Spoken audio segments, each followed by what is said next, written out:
guys, it's Ali, and today I'm going to be talking about a very sensitive topic for me, and something that's not very commonly known about, and that is DS. And for those who don't know what that means, that is dissociative seizures. I've only recently been diagnosed with this, however, the problem for me started over a year ago. Because of the seizures, you have to go through a lot of testing and all of that. So that's why the diagnosis takes a long time. Now, the definition of the dissociative seizures is this. Dissociative seizures happen for psychological reasons. It's how the brain reacts to thoughts, feelings that are related to past/present experiences. Now, for me, I can either have them when I'm thinking about something that's happened in the past, or I can also have them when I feel stressed in a situation, or if I'm tired, feeling mentally drained. There's lots of triggers for me. However, when I feel mentally, I'm going to say this as a phrase, but you'll understand in a minute. When I feel mentally stable, my seizures don't happen as often. Now, of course, they do still happen because mental health isn't a straightforward line. And just because I say I'm mentally stable doesn't mean that I'm perfectly fine and perfectly happy. It just means that I'm at a point at that moment of time where I am doing better than I usually do. And that's the word I call stable. And mentally stable means different things for a lot of people. Now, the thing with DS is that it is very, very, very misconcepted, and if that's even a word, there's lots of misconceptions about the disorder, and that DS can affect everyone completely differently. Now,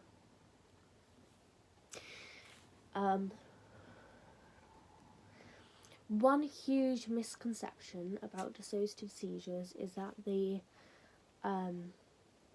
seizure is fake and made up by the individual that is having one. Now, this is untrue.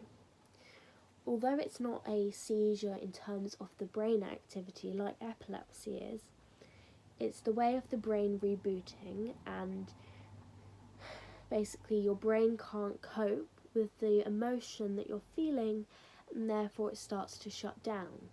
Now, this can either cause a seizure, as in a tonic one where you're shaking, or it can cause one where you're just staring. Now, for me, it's always shaking. I'm not aware that I'm having staring ones. I mean, I may be wrong because I'm not aware I'm having them. But it in no way means that they're fake. And a lot of people think by the name dissociative seizures, it used to be known as non-epileptic seizures, or pseudo seizures. Now, pseudo makes it seem like it's a fake, and therefore they don't use that term anymore because it's been proved that the seizure is not fake. Now, I'd been suspected to suffer from this for 8-9 months. At first, they didn't know if it was epilepsy, so I had the tests done and they all came back clear. Now, let's talk about the logistics of it. So, by the way, if you're wondering why I'm looking down, I've got my notebook so I don't forget anything. So, the features of dissociative seizures are very, very similar to epilepsy. However, the brain activity is normal. However, this doesn't mean that dissociative seizures aren't dangerous, because people can hit their head, they can do all sorts. They can accidentally graze themselves or anything. And an example of this is, I had one yesterday. I was at work when it happened and I fell, and I've actually fractured my wrist. Now, there's also a misconception that because everyone thinks the seizures are fake, so are the injuries. And obviously that doesn't make sense, because you can't fracture your wrist and all of that if they were fake. Or at least it would be very difficult to do that. Now, I was very lucky because I haven't hit my head in that seizure. However, I have hit my head many times before. And here is where an important part of dissociative seizures come in. Another misconception is that someone who experiences them should go to hospital every single time. Now, because it's nothing to do with your brain waves and your brain activity, there's no danger from the actual seizure.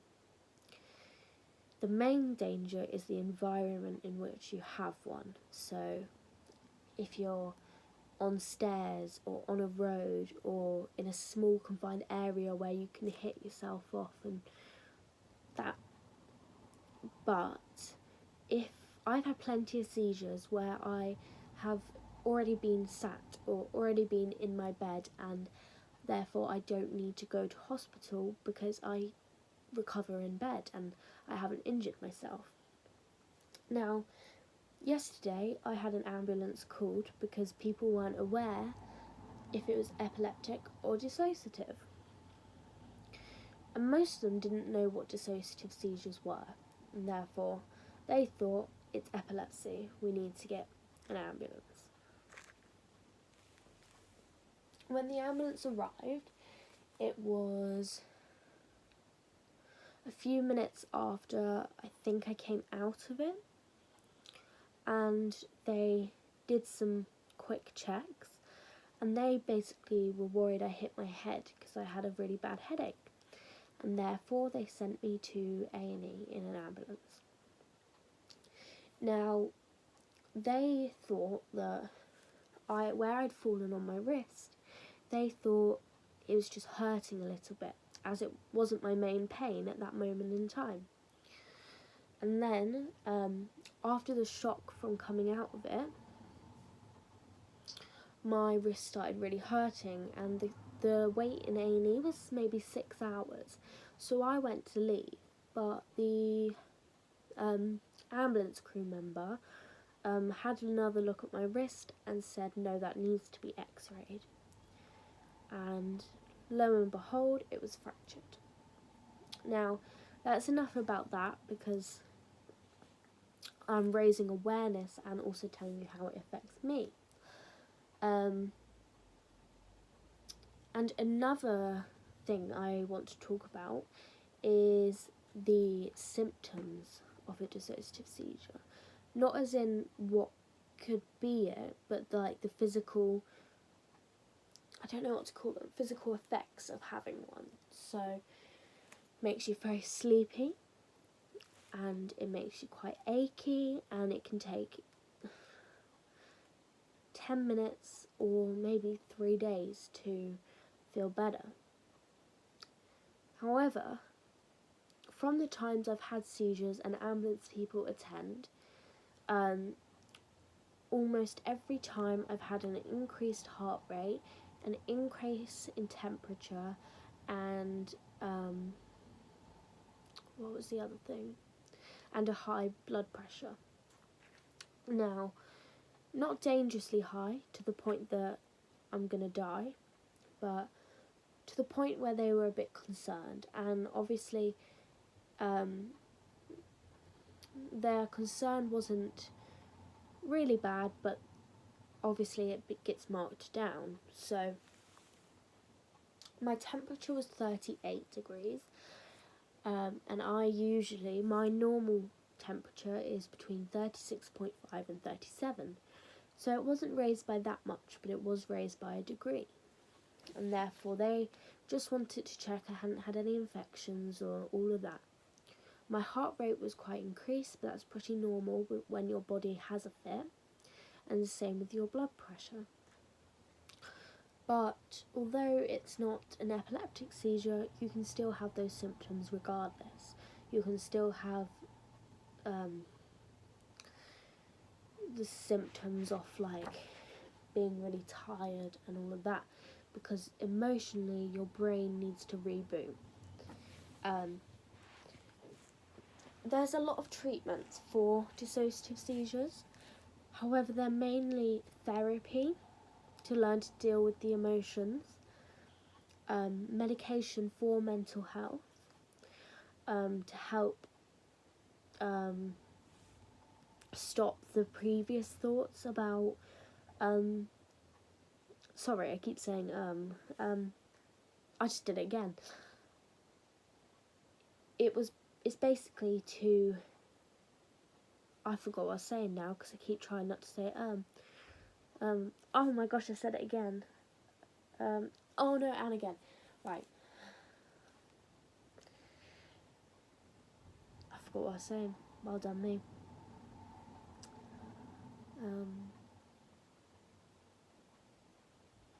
Anyway, I'll just move on. I keep saying it and it's really annoying me, which is quite funny because when my friend Lauren South, oh my gosh, she said that in her first video she kept saying and I was like, how do you do that? I didn't say once in my first video. Oh my gosh, like literally, I can't stop saying it. I think it's because it's on my brain. Oh my, like, genuinely, this is gonna annoy me. Like, she's gonna find this so funny. I just need to breathe. Oh yeah, I was talking about symptoms. So that's quite interesting that you can still have the symptoms. Nearly said it again. Oh yeah, and I was talking about treatment. So I'm on mental health medications to help a number of my conditions. However, they do also help my seizures because they help me to either deal with those emotions and make them less intense to prevent seizures, or this is going to really annoy me, or to basically help me to have less flashbacks about the problems I've had in the past. This I'm just going to leave this in because Lauren's going to find it funny.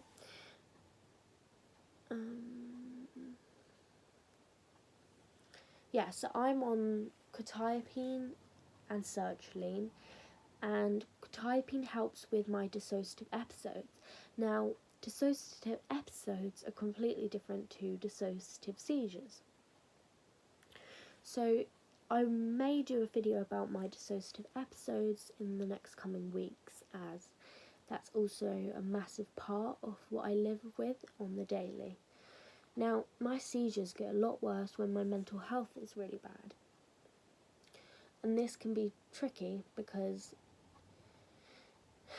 more seizures means I'm more tired, which triggers more seizures, and because I'm so mentally drained, it makes my mental health worse, and it just goes in a big circle.